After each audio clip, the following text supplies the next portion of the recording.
News, सच जरूरी है। नमस्कार दर्शकों, मैं हूं मीनल। ब्रेक के बाद आपका स्वागत है देश प्रदेश की खबरों में। तो चलिए डालते हैं नजर आज की ताजी हेडलाइंस पर।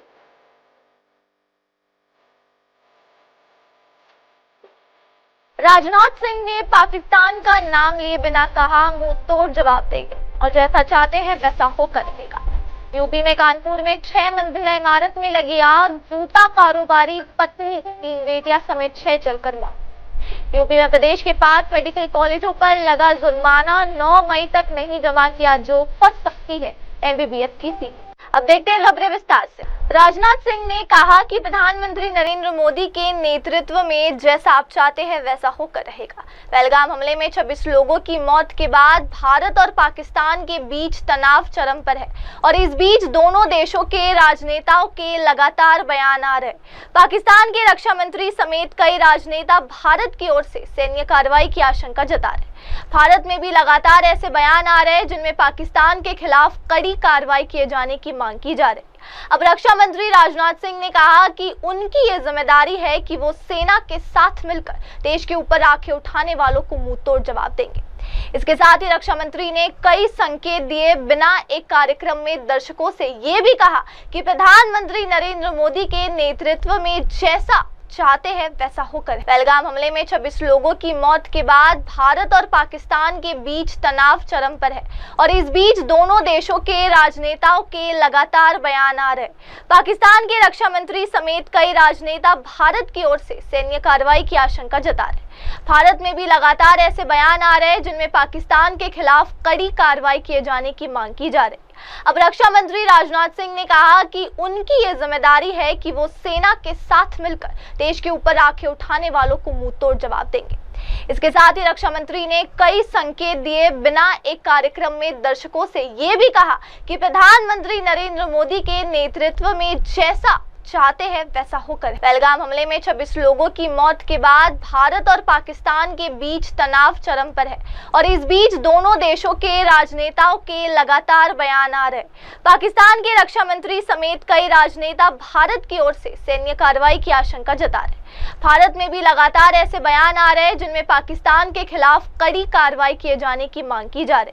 अब रक्षा मंत्री राजनाथ सिंह ने कहा कि उनकी ये जिम्मेदारी है कि वो सेना के साथ मिलकर देश के ऊपर आंखें उठाने वालों को मुंह तोड़ जवाब देंगे।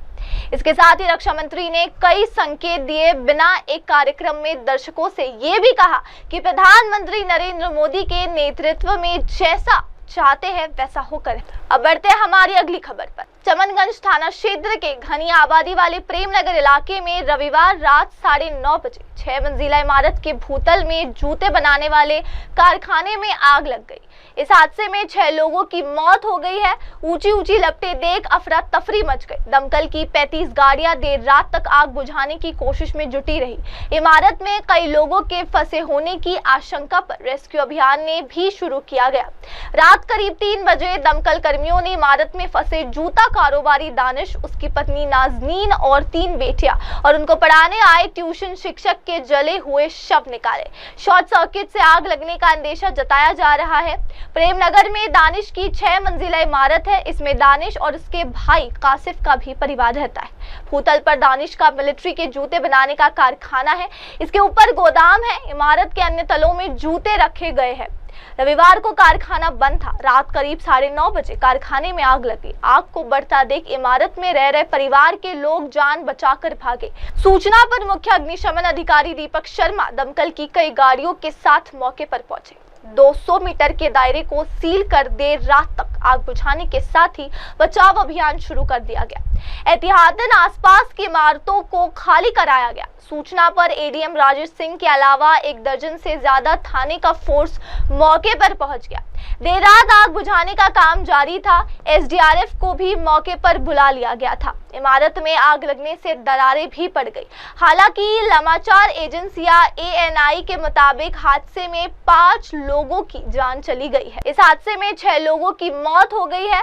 ऊंची ऊंची लपटें देख अफरा तफरी मच गई। दमकल की 35 गाड़ियां देर रात तक आग बुझाने की कोशिश में जुटी रही। इमारत में कई लोगों के फंसे होने की आशंका पर रेस्क्यू अभियान ने भी शुरू किया गया। रात करीब 3 बजे दमकल कर्मियों ने इमारत में फंसे जूता कारोबारी दानिश, उसकी पत्नी नाजनीन और 3 बेटियां और उनको पढ़ाने आए ट्यूशन शिक्षक के जले हुए शव निकाले। शॉर्ट सर्किट से आग लगने का अंदेशा जताया जा रहा है। प्रेमनगर में दानिश की 6 मंजिला इमारत है। इसमें दानिश और उसके भाई कासिफ का भी परिवार रहता है। भूतल पर दानिश का मिलिट्री के जूते बनाने का कारखाना है। इसके ऊपर गोदाम है। इमारत के अन्य तलों में जूते रखे गए हैं। रविवार को कारखाना बंद था। रात करीब 9:30 बजे कारखाने में आग लगी। आग को बढ़ता देख इमारत में रह रहे परिवार के लोग जान बचाकर भागे। सूचना पर मुख्य अग्निशमन अधिकारी दीपक शर्मा दमकल की कई गाड़ियों के साथ मौके पर पहुंचे। 200 मीटर के दायरे को सील कर देर रात तक आग बुझाने के साथ ही बचाव अभियान शुरू कर दिया गया। एहतियातन आसपास की इमारतों को खाली कराया गया। सूचना पर एडीएम राजेश सिंह के अलावा 1 दर्जन से ज्यादा थाने का फोर्स मौके पर पहुंच गया। देर रात आग बुझाने का काम जारी था। एसडीआरएफ को भी मौके पर बुला लिया गया था। इमारत में आग लगने से दरारें भी पड़ गई। हालांकि समाचार एजेंसियां एएनआई के मुताबिक हादसे में 5 लोगों की जान चली गई है। इस हादसे में 6 लोगों की मौत हो गई है। ऊंची लपटें देख अफरा तफरी मच गई। दमकल की 35 गाड़ियां देर रात तक आग बुझाने की कोशिश में जुटी रही। इमारत में कई लोगों के फंसे होने की आशंका पर रेस्क्यू अभियान ने भी शुरू किया गया। रात करीब 3 बजे दमकल कर्मियों ने इमारत में फंसे जूता कारोबारी दानिश, उसकी पत्नी नाजनीन और 3 बेटियां और उनको पढ़ाने आए ट्यूशन शिक्षक के जले हुए शव निकाले। शॉर्ट सर्किट से आग लगने का अंदेशा जताया जा रहा है। प्रेमनगर में दानिश की 6 मंजिला इमारत है। इसमें दानिश और उसके भाई कासिफ का भी परिवार रहता है। भूतल पर दानिश का मिलिट्री के जूते बनाने का कारखाना है। इसके ऊपर गोदाम है। इमारत के अन्य तलों में जूते रखे गए हैं। रविवार को कारखाना बंद था। रात करीब 9:30 बजे कारखाने में आग लगी। आग को बढ़ता देख इमारत में रह रहे परिवार के लोग जान बचाकर भागे। सूचना पर मुख्य अग्निशमन अधिकारी दीपक शर्मा दमकल की कई गाड़ियों के साथ मौके पर पहुंचे। 200 मीटर के दायरे को सील कर देर रात तक आग बुझाने के साथ ही बचाव अभियान शुरू कर दिया गया। एहतियातन आसपास की इमारतों को खाली कराया गया। सूचना पर एडीएम राजेश सिंह के अलावा 1 दर्जन से ज्यादा थाने का फोर्स मौके पर पहुंच गया। देर रात आग बुझाने का काम जारी था। एसडीआरएफ को भी मौके पर बुला लिया गया था। इमारत में आग लगने से दरारें भी पड़ गई। हालांकि समाचार एजेंसियां एएनआई के मुताबिक हादसे में 5 लोगों की जान चली गई है। अब दर्शकों डालते हैं नजर हमारी अगली खबर। प्रदेश के 5 मेडिकल कॉलेजों पर राष्ट्रीय चिकित्सा आयोग ने 50-50 हजार रुपए का जुर्माना लगाया। ये जुर्माना वार्षिक घोषणा पत्र जमा नहीं करने की वजह से लगाया गया है। चेतावनी दी गई है कि वार्षिक घोषणा पत्र के साथ 3.5 लाख रुपए की फीस और 50,000 रुपए जुर्माना 9 मई तक जमा कर देना है। अन्यथा वर्ष 2025-26 की एमबीबीएस की सीटों को मान्यता नहीं दी जाएगी। इससे चिकित्सा शिक्षा विभाग में हलचल मची हुई है। प्रदेश के सभी मेडिकल कॉलेजों को हर साल वार्षिक घोषणा पत्र देना होता है। इसमें एमबीबीएस की सीटों के आधार पर कॉलेज में आधारभूत सुविधाएं, संकाय सदस्यों की संख्या, लैब आदि का ब्यौरा देना होता है। वार्षिक घोषणा पत्र के आधार पर एमएमसी की टीम मौका मुआयना कर रही है, फिर संबंधित कॉलेज की एमबीबीएस की सीटों को मान्यता देती है। एनएमसी की ओर से जारी नोटिस में बताया गया है कि देश के 15 मेडिकल कॉलेजों ने अभी तक वार्षिक घोषणा पत्र जमा नहीं कराया है। इसमें सर्वाधिक 5 उत्तर प्रदेश के हैं। एनएमसी ने कॉलेजों के प्रधानाचार्यों व विभागीय अधिकारियों को भी पत्र भेजा है। इसमें चेतावनी दी है कि वार्षिक घोषणा पत्र जमा करने के लिए पोर्टल खोला जा रहा है। 9 मई तक हर कॉलेज को घोषणा पत्र के साथ ही फीस के रूप में 3.5 लाख और 50,000 रुपए जुर्माना जमा करना है। इसके बाद सुनवाई नहीं होगी। संबंधित कॉलेजों की एमबीबीएस की सीटें को अगले सत्र के लिए मान्यता नहीं दी जाएगी। इस नोटिस के पहुंचते ही चिकित्सा शिक्षा विभाग में हलचल मच चुकी है। संबंधित कॉलेजों के प्रधानाचार्यों पर कार्रवाई की तलवार लटक रही है। जुर्माना वार्षिक घोषणा पत्र जमा नहीं करने की वजह से लगाया गया है। चेतावनी दी गई है कि वार्षिक घोषणा पत्र के साथ 3.5 लाख रुपए की फीस और 50,000 रुपए जुर्माना 9 मई तक जमा कर देना है। अन्यथा वर्ष 2025-26 के एमबीबीएस की सीटों को मान्यता नहीं दी जाएगी। इससे चिकित्सा शिक्षा विभाग में हलचल मची हुई है। प्रदेश के सभी मेडिकल कॉलेजों को हर साल वार्षिक घोषणा पत्र देना होता है। इसमें एमबीबीएस की सीटों के आधार पर कॉलेज में आधारभूत सुविधाएं, संकाय सदस्यों की संख्या, लाभ आदि का ब्यौरा देना होता है। वार्षिक घोषणा पत्र के आधार पर एमएमसी की टीम मौका मुआयना कर रही है, फिर संबंधित कॉलेज की एमबीबीएस की सीटों को मान्यता देती है। एनएमसी की ओर से जारी नोटिस में बताया गया है कि देश के 15 मेडिकल कॉलेजों ने अभी तक वार्षिक घोषणा पत्र जमा नहीं कराया है। इसमें सर्वाधिक 5 उत्तर प्रदेश के हैं। एनएमसी ने कॉलेजों के प्रधानाचार्यों व विभागीय अधिकारियों को भी पत्र भेजा है। इसमें चेतावनी दी है कि वार्षिक घोषणा पत्र जमा करने के लिए पोर्टल खोला जा रहा है। 9 मई तक हर कॉलेज को घोषणा पत्र के साथ ही फीस के रूप में 3.5 लाख और 50,000 रुपए जुर्माना जमा करना है। इसके बाद सुनवाई नहीं होगी। संबंधित कॉलेजों की एमबीबीएस की सीटें को अगले सत्र के लिए मान्यता नहीं दी जाएगी। इस नोटिस के पहुंचते ही चिकित्सा शिक्षा विभाग में हलचल मच चुकी है। संबंधित कॉलेजों के प्रधानाचार्यों पर कार्रवाई की तलवार लटक रही है। जुर्माना वार्षिक घोषणा पत्र जमा नहीं करने की वजह से लगाया गया है। चेतावनी दी गई है कि वार्षिक घोषणा पत्र के साथ 3.5 लाख रुपए की फीस और 50,000 रुपए जुर्माना 9 मई तक जमा कर देना है। अन्यथा वर्ष 2025-26 के एमबीबीएस की सीटों को मान्यता नहीं दी जाएगी। इससे चिकित्सा शिक्षा विभाग में हलचल मची हुई है। प्रदेश के सभी मेडिकल कॉलेजों को हर साल वार्षिक घोषणा पत्र देना होता है। इसमें एमबीबीएस की सीटों के आधार पर कॉलेज में आधारभूत सुविधाएं, संकाय सदस्यों की संख्या, लाभ आदि का ब्यौरा देना होता है। वार्षिक घोषणा पत्र के आधार पर एमएमसी की टीम मौका मुआयना कर रही है, फिर संबंधित कॉलेज की एमबीबीएस की सीटों को मान्यता देती है। एनएमसी की ओर से जारी नोटिस में बताया गया है कि देश के 15 मेडिकल कॉलेजों ने अभी तक वार्षिक घोषणा पत्र जमा नहीं कराया है। इसमें सर्वाधिक 5 उत्तर प्रदेश के हैं। एनएमसी ने कॉलेजों के प्रधानाचार्यों व विभागीय अधिकारियों को भी पत्र भेजा है। इसमें चेतावनी दी है कि वार्षिक घोषणा पत्र जमा करने के लिए पोर्टल खोला जा रहा है। 9 मई तक हर कॉलेज को घोषणा पत्र के साथ ही फीस के रूप में 3.5 लाख और 50,000 रुपए जुर्माना जमा करना है। इसके बाद सुनवाई नहीं होगी। संबंधित कॉलेजों की एमबीबीएस की सीटें को अगले सत्र के लिए मान्यता नहीं दी जाएगी। इस नोटिस के पहुंचते ही चिकित्सा शिक्षा विभाग में हलचल मच चुकी है। संबंधित कॉलेजों के प्रधानाचार्यों पर कार्रवाई की तलवार लटक रही है। अब डाल दें नजर हमारी अगली खबर। जम्मू कश्मीर के पूंछ जिले के सुरनकोट सेक्टर में हरी मारोटो गांव में एक ठिकाने का भांडाफोड़ हुआ, जिसमें 5 आईईडी बरामद किए गए। पहलगाम आतंकी हमले के बाद से नियंत्रण रेखा पर लगातार पाकिस्तान की ओर से संघर्ष विराम का उल्लंघन किया जा रहा है। पहलगाम हमले के बाद बीती रात पाकिस्तान ने लगातार 11वें दिन संघर्ष विराम का उल्लंघन किया। सेना ने मिली जानकारी के अनुसार 4 मई को 2025 की रात को पाकिस्तानी सेना की चौकियों ने जम्मू कश्मीर के कुपवाड़ा, बारामूला, पूंछ, राजौरी, मेंढर, नौशेरा, सुंदरबनी और अखनूर के आसपास के इलाकों में नियंत्रण रेखा के पार बिना उकसावे के छोटे हथियारों से गोलीबारी की थी। भारतीय सेना ने तुरंत और उचित जवाब दिया। सेना के अधिकारियों का कहना है कि पहलगाम आतंकी हमले और भारत के सिंधु जल संधि को निलंबित करते समेत कई कूटनीतिक कदमों के ऐलान के बाद से पाकिस्तान बिना उकसावे के गोलीबारी कर संघर्ष विराम का उल्लंघन कर रहा है। हालिया गोलीबारी की घटनाएं कुपवाड़ा, बारामूला, पूंछ, राजौरी, मेंढर, नौशेरा, सुंदरबनी और अखनूर सेक्टरों में हुई। भारतीय सेना ने भी गोलीबारी का तुरंत और उचित जवाब दिया। रविवार देर रात यानी लगातार 11वीं रात भी पाकिस्तानी सेना ने नियंत्रण रेखा से सटी जिले के कृष्णा घाटी, सालोत्री और कड़ी क्षेत्र में भारतीय सेना अग्रिम चौकियों को निशाना बनाकर गोलीबारी की। इसका सुरक्षा बलों ने मुंह तोड़ जवाब दिया, जिसमें 5 आईईडी बरामद किए गए। पहलगाम आतंकी हमले के बाद से नियंत्रण रेखा पर लगातार पाकिस्तान की ओर से संघर्ष विराम का उल्लंघन किया जा रहा है। पहलगाम हमले के बाद बीती रात पाकिस्तान ने लगातार 11वें दिन संघर्ष विराम का उल्लंघन किया।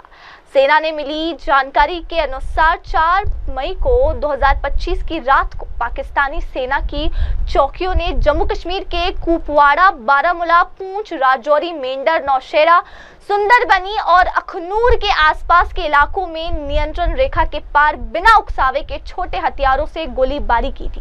भारतीय सेना ने तुरंत और उचित जवाब दिया। सेना के अधिकारियों का कहना है कि पहलगाम आतंकी हमले और भारत के सिंधु जल संधि को निलंबित करते समेत कई कूटनीतिक कदमों के ऐलान के बाद से पाकिस्तान बिना उकसावे के गोलीबारी कर संघर्ष विराम का उल्लंघन कर रहा है। हालिया गोलीबारी की घटनाएं कुपवाड़ा, बारामूला, पूंछ, राजौरी, मेंढर, नौशेरा, सुंदरबनी और अखनूर सेक्टरों में हुई। भारतीय सेना ने भी गोलीबारी का तुरंत और उचित जवाब दिया। रविवार देर रात यानी लगातार 11वीं रात भी पाकिस्तानी सेना ने नियंत्रण रेखा से सटी जिले के कृष्णा घाटी, सालोत्री और कड़ी क्षेत्र में भारतीय सेना अग्रिम चौकियों को निशाना बनाकर गोलीबारी की। इसका सुरक्षा बलों ने मुंह तोड़ जवाब दिया, जिसमें 5 IED बरामद किए गए। पहलगाम आतंकी हमले के बाद से नियंत्रण रेखा पर लगातार पाकिस्तान की ओर से संघर्ष विराम का उल्लंघन किया जा रहा है। पहलगाम हमले के बाद बीती रात पाकिस्तान ने लगातार 11वें दिन संघर्ष विराम का उल्लंघन किया। सेना ने मिली जानकारी के अनुसार 4 मई को 2025 की रात को पाकिस्तानी सेना की चौकियों ने जम्मू कश्मीर के कुपवाड़ा, बारामूला, पूंछ, राजौरी, मेंढर, नौशेरा, सुंदरबनी और अखनूर के आसपास के इलाकों में नियंत्रण रेखा के पार बिना उकसावे के छोटे हथियारों से गोलीबारी की थी। भारतीय सेना ने तुरंत और उचित जवाब दिया। सेना के अधिकारियों का कहना है कि पहलगाम आतंकी हमले और भारत के सिंधु जल संधि को निलंबित करते समेत कई कूटनीतिक कदमों के ऐलान के बाद से पाकिस्तान बिना उकसावे के गोलीबारी कर संघर्ष विराम का उल्लंघन कर रहा है। हालिया गोलीबारी की घटनाएं कुपवाड़ा, बारामूला, पूंछ, राजौरी, मेंढर, नौशेरा, सुंदरबनी और अखनूर सेक्टरों में हुई। भारतीय सेना ने भी गोलीबारी का तुरंत और उचित जवाब दिया। रविवार देर रात यानी लगातार 11वीं रात भी पाकिस्तानी सेना ने नियंत्रण रेखा से सटी जिले के कृष्णा घाटी, सालोत्री और कड़ी क्षेत्र में भारतीय सेना अग्रिम चौकियों को निशाना बनाकर गोलीबारी की। इसका सुरक्षा बलों ने मुंह तोड़ जवाब दिया। दर्शकों, अब चलते हैं हमारी अगली खबर पर। जम्मू कश्मीर की वह पवित्र भूमि जहां हर साल लाखों श्रद्धालु मां वैष्णो देवी के दरबार में हाजिरी लगाने आते हैं, इस वर्ष असामान्य सन्नाटे जूझ रही है। महाकुंभ में श्रद्धालुओं की बदली प्राथमिकता और अब पहलगाम में हुए आतंकी हमले ने उनकी संख्या गिरा दी। इसका असर पूरे कटरा नगर के व्यापार, पर्यटन व स्थानीय रोजगार पर पड़ा है। जनवरी-फरवरी में प्रयागराज में आयोजित महाकुंभ ने श्रद्धालुओं की प्राथमिकता बदल दी। अधिकांश भक्त पहले गंगा स्नान और कुंभ के आयोजन की ओर आकर्षित हुए। होली के बाद श्रद्धालुओं का रुझान माता की धाम की ओर फिर बढ़ा, मगर पहलगाम में हुए आतंकी हमले ने हालात फिर बिगाड़ दिए। डर और असुरक्षा की भावना के कारण हजारों लोगों ने अपनी यात्रा रद्द कर दी। होटल बुकिंग का 70-80% हिस्सा एक झटके में खाली हो गया। होली के बाद जहां प्रतिदिन 35,000 से 40,000 श्रद्धालु मां वैष्णो देवी के दर्शन के लिए पहुंच रहे थे, अब यहां संख्या घटकर प्रतिदिन 12,000 से 15,000 के बीच रह गई। कटरा के चौक चौराहे, धर्मशालाएं, होटल और बाजार लगभग वीरान है। जहां श्रद्धालुओं की चहल पहल रहती थी, वहां दुकानदार ग्राहक का इंतजार करते बैठे हैं। होटल एसोसिएशन के प्रधान राकेश वजीर, उप प्रधान वीरेंद्र केसर एवं होटल संचालकों ने बताया कि ऐसी स्थिति कई वर्षों में नहीं देखी गई। वीकेंड को छोड़ दे तो अब कई होटल 1 या 2 कमरों तक सीमित बुकिंग पर चल रहे हैं। महाकुंभ में श्रद्धालुओं की बदली प्राथमिकता और अब पहलगाम में हुए आतंकी हमले ने उनकी संख्या गिरा दी। इसका असर पूरे कटरा नगर के व्यापार, पर्यटन व स्थानीय रोजगार पर पड़ा है। जनवरी-फरवरी में प्रयागराज में आयोजित महाकुंभ ने श्रद्धालुओं की प्राथमिकता बदल दी। अधिकांश भक्त पहले गंगा स्नान और कुंभ के आयोजन की ओर आकर्षित हुए। होली के बाद श्रद्धालुओं का रुझान माता की धाम की ओर फिर बढ़ा, मगर पहलगाम में हुए आतंकी हमले ने हालात फिर बिगाड़ दिए। डर और असुरक्षा की भावना के कारण हजारों लोगों ने अपनी यात्रा रद्द कर दी। होटल बुकिंग का 70-80% हिस्सा एक झटके में खाली हो गया। होली के बाद जहां प्रतिदिन 35,000 से 40,000 श्रद्धालु मां वैष्णो देवी के दर्शन के लिए पहुंच रहे थे, अब यहां संख्या घटकर प्रतिदिन 12,000 से 15,000 के बीच रह गई। कटरा के चौक चौराहे, धर्मशालाएं, होटल और बाजार लगभग वीरान है। जहां श्रद्धालुओं की चहल पहल रहती थी, वहां दुकानदार ग्राहक का इंतजार करते बैठे हैं।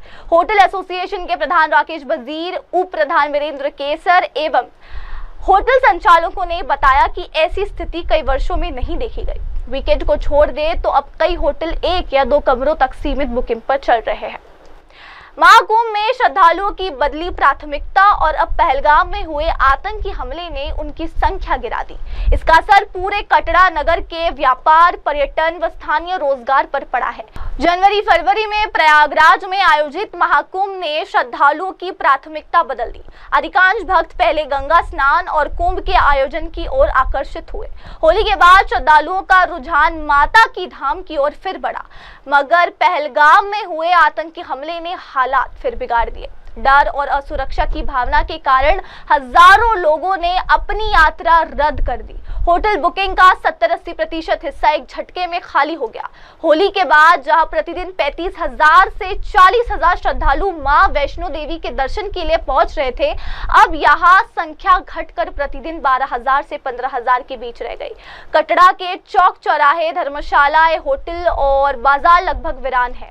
जहां श्रद्धालुओं की चहल पहल रहती थी, वहां दुकानदार ग्राहक का इंतजार करते बैठे हैं। होटल एसोसिएशन के प्रधान राकेश वजीर, उप प्रधान वीरेंद्र केसर एवं होटल संचालकों ने बताया कि ऐसी स्थिति कई वर्षों में नहीं देखी गई। वीकेंड को छोड़ दे तो अब कई होटल 1 या 2 कमरों तक सीमित बुकिंग पर चल रहे हैं। दर्शकों, अब डालते हैं नजर हमारी अगली खबर पर। दिल्ली हाईकोर्ट सोमवार को आप के नेता अरविंद केजरीवाल और मनीष सिसोदिया की याचिकाओं पर सुनवाई करेगा। ये याचिकाएं प्रवर्तन निदेशालय द्वारा कथित शराब नीति घोटाले में दायर चार्जशीट पर ट्रायल कोर्ट के संज्ञान लेने के फैसले को चुनौती देती है। केजरीवाल और सिसोदिया ने 2024 में दायर अपनी याचिकाओं में दावा किया है कि विशेष अदालत ने उनके अभियोजन के लिए आवश्यक स्वीकृति के अभाव में चार्जशीट पर संज्ञान लिया, जो कि उनके सार्वजनिक सेवक होने के कारण जरूरी थी। केजरीवाल ने ट्रायल कोर्ट के आदेश को रद्द करने के साथ साथ मामले में सभी कार्रवाइयों को समाप्त करने की मांग की। न्यायमूर्ति रविंद्र डुडेजा के समक्ष ये मामला सूचीबद्ध है। हाईकोर्ट ने केजरीवाल की याचिका पर 21 नवंबर 2024 को और सिसोदिया की याचिका पर 2 दिसंबर 2024 को ईडी को नोटिस जारी किया।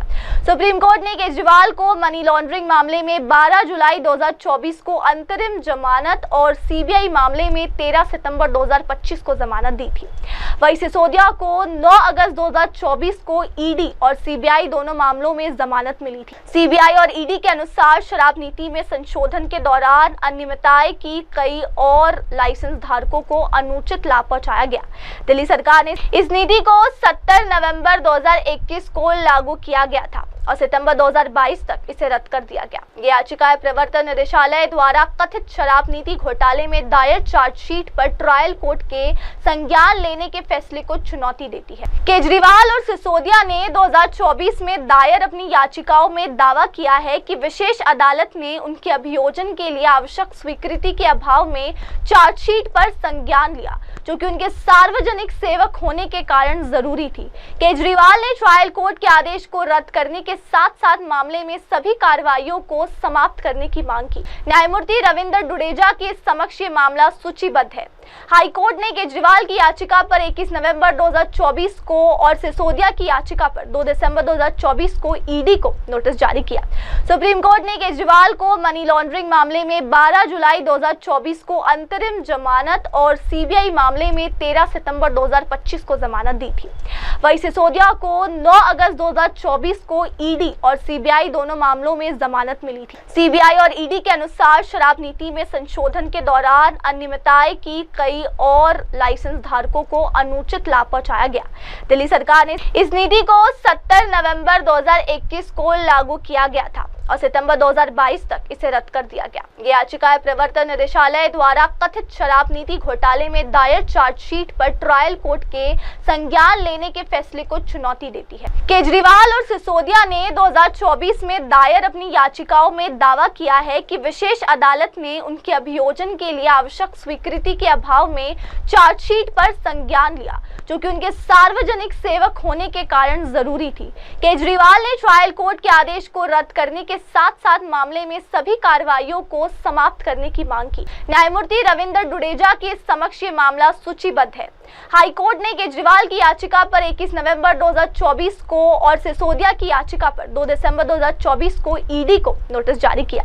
सुप्रीम कोर्ट ने केजरीवाल को मनी लॉन्ड्रिंग मामले में 12 जुलाई 2024 को अंतरिम जमानत और सीबीआई मामले में 13 सितंबर 2025 को जमानत दी थी। वहीं सिसोदिया को 9 अगस्त 2024 को ईडी और सीबीआई दोनों मामलों में जमानत मिली थी। सीबीआई और ईडी के अनुसार शराब नीति में संशोधन के दौरान अनियमितताएं की कई और लाइसेंस धारकों को अनुचित लाभ पहुंचाया गया। दिल्ली सरकार ने इस नीति को 70 नवंबर 2021 को लागू किया गया था और सितंबर 2022 तक इसे रद्द कर दिया गया। दर्शकों, अब बढ़ते हैं हमारी अगली खबर पर। बॉलीवुड के मशहूर आर्ट डायरेक्टर और प्रोडक्शन डिजाइनर वासिक खान का निधन हो गया। इस दुखद खबर की जानकारी निर्देशक अश्विनी चौधरी ने अपने फेसबुक पोस्ट के जरिए दी है। इस खबर ने बॉलीवुड और उनके करीबियों को गहरे सदमे में डाल दिया। वासिक खान का नाम बॉलीवुड में रियलिस्टिक और शानदार प्रोडक्शन डिजाइन के लिए जाना जाता था। दिल्ली में पले बड़े वासिक ने 1996 में जामिया मिलिया इस्लामिया यूनिवर्सिटी से फाइन आर्ट्स में ग्रेजुएशन किया। उनके पिता एक इंजीनियर थे, लेकिन वासिक ने अपनी राह कला और सिनेमा में चुनी। उनकी मुलाकात कॉलेज के दिनों में मशहूर आर्ट डायरेक्टर समीर चंदा से हुई, जिन्होंने उनकी प्रतिभा को पहुंचाया। मुंबई पहुंचने के बाद वासिक ने कमलिस्तान स्टूडियो में बैकड्रॉप पेंटर के रूप में करियर शुरू किया। बाद में समीर चंदा के साथ उन्होंने मणिरत्नम की तमिल फिल्म इरुवार और श्याम बेनेगल की हरी भरी में काम किया। ये उनके करियर का टर्निंग पॉइंट था। दर्शकों, फिलहाल वक्त हो गया है ब्रेक का। ब्रेक के बाद आप बने रहे मेरी सहयोगी मयूरी के साथ। तब तक के लिए देखते रहिए MNS न्यूज टीवी। नमस्कार। हाय हेलो नमस्कार, मैं हूं पंकज विष्णु और आप देख रहे हैं MNS न्यूज। आप देख रहे हैं MNS न्यूज, सच